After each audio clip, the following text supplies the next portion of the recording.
Hitman Absolution is our most ambitious game here at IO Interactive. And to live up to the expectations that we had for this game, we had to create an entire new engine called Glacier 2. This gives us the capability to give an AI that's much more complex and a gameplay that is much more rewarding.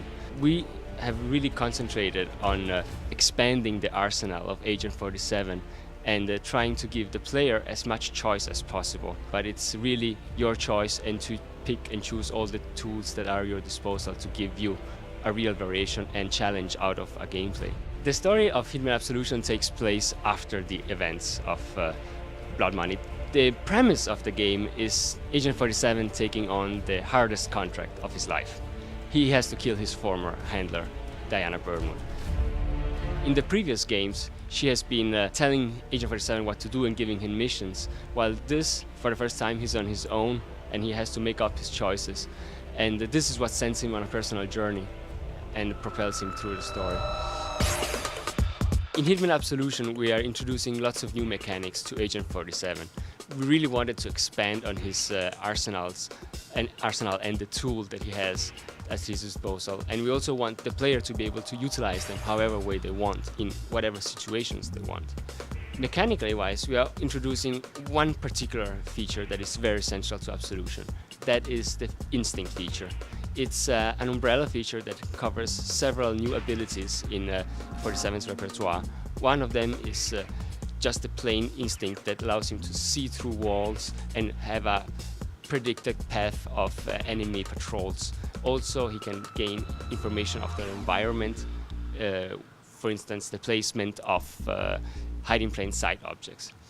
Then he can go deeper into the instinct features, trying to take blend-in modes where if he's wearing a disguise from one of the guards on a level, he can try to fool them and blend into their ranks.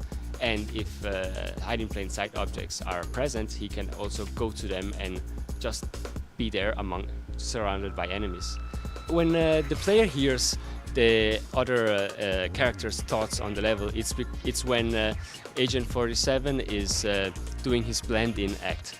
This can take only place if he's wearing a disguise and he is being looked at by a person wearing the similar outfit.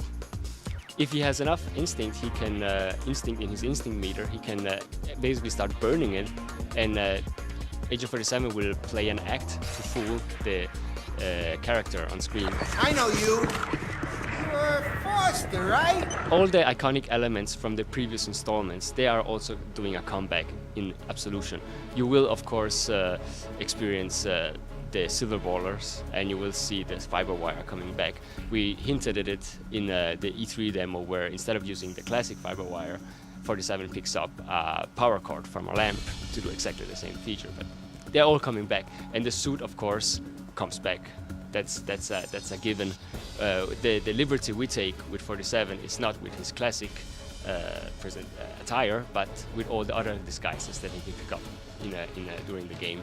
I know that some players are motivated by story, some players are motivated by the gameplay, but I personally like being a tourist in the games and just discover what is hidden in the small nooks and crannies, and see what's always around the next corner.